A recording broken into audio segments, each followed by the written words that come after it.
کہاں ہے ارض و سما کا مالک کہ چاہتوں کی رگیں کرے دے، ہوس کی سرخی رخ بشر کا حسین غازہ بنی ہوئی ہے۔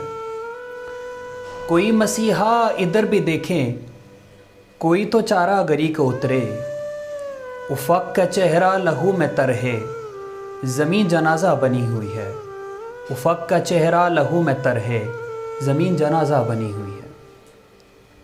مملکت خداداد پاکستان جب سے آزاد ہوا ہے تب سے مختلف مسائل اور مصائب کا شکار رہا ہے۔ یہ مسائل کہیں پہ معاشی طور پر ہے، کہیں پہ معاشرتی طور پر ہے، کہیں پہ انصاف کا ہے تو کہیں پہ امن و امان کا ہے۔ حال ہی میں 2 دن پہلے ہفتے کی رات اسلام آباد میں اینٹی ٹیررزم فورس کے ہاتھوں ایک نوجوان اسامہ ندیم ستی کا قتل ہوتا ہے۔ قتل کی وجہ بڑی ہی عجیب ہے۔ شک کی بنیاد پہ ایک نوجوان بچے کو 17 گولیاں مار دی جاتی ہے۔ شک کیا تھا؟ شک یہ تھا کہ اس جیسی گاڑی اس سے ایک دن پہلے ایک واردات میں دیکھی گئی تھی۔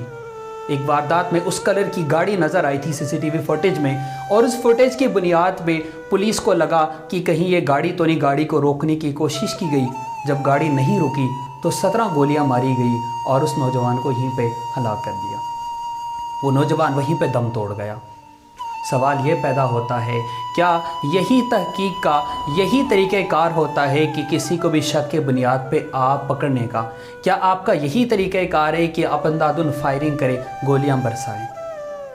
ابھی یہ جو غم کا جو مسئلہ تھا، ابھی یہ جو ایک پریشانی کا معاملہ تھا، ابھی حل نہیں ہوا تھا کہ کوئٹہ سے ایک ایسی اندوہناک خبر سننے کو ملتی ہے جو دل کو دہلانے کے لیے کافی ہوتی ہے۔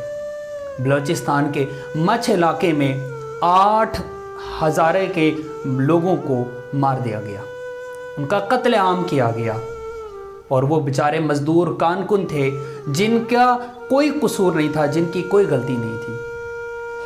ان کی کیا غلطی تھی، ان کا کیا قصور تھا، نہ وہ جو لوگ ہلاک ہوئے ہیں، جن کو جاں بحق ہوئے ہیں، نہ وہ بتا سکتے ہیں، نہ جنہوں نے مارا ہے وہ بتا سکتے ہیں۔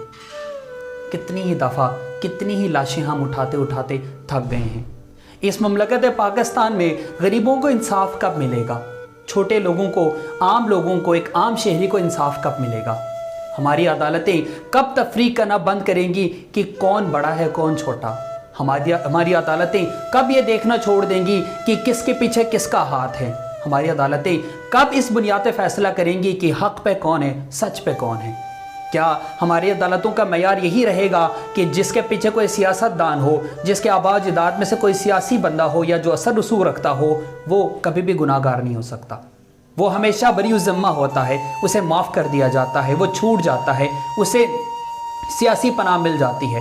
لیکن ایک غریب جس کا خون اتنا سستا ہے، سڑکوں پہ بہہ رہا ہے، اور اس خون کا کوئی مداوع نہیں ہوتا، کوئی پوچھنے والا نہیں ہوتا کہ آخر کس جرم کی بنیاد پہ ان کو مارا گیا ہے۔ کتنی ہی لاشیں ہم لوگ اپنے سامنے، اپنی نظروں کے سامنے اٹھاتے اٹھاتے ہمارے لوگ تھک گئے ہیں، لوگ بہت بری حالت میں ہیں۔ انہی مچھ کے لوگوں میں سے جس کا جو ایک نوجوان تھا، اس کے بہن کہتی ہے ہم لوگ جنازے اٹھا اٹھا کے تھک گئے ہیں، اب ہمارے جنازوں کو کندھے دینے کے لیے کوئی مرد گھر پہ نہیں ہے۔ وہ بیچارہ اپنی بیوی، 2 بیٹیاں، 6 بہنیں اور بوڑھا باپ لواحقین میں چھوڑ گیا ہے۔ آخر ان کی داد رسی کون کرے گا؟ آخر ان کو انصاف کون دلائے گا؟ ہم کب تک یہ خون کی ہولی کھیلتے رہیں گے؟ ہم کب تک یہ خون کی ہولی دیکھتے رہیں گے؟ ہمیں کب انصاف ملے گا؟ ہماری دکھ کا مداوع کون کرے گا؟ خدا را ہوش کے ناخن لے اور ملک کے باشندوں کا یہ خون ضائع ہونے سے بچائیں۔ خدا را ہوش کے ناخن لے۔ تھینک یو سو مچ۔ السلام علیکم ورحمۃ اللہ وبرکاتہ۔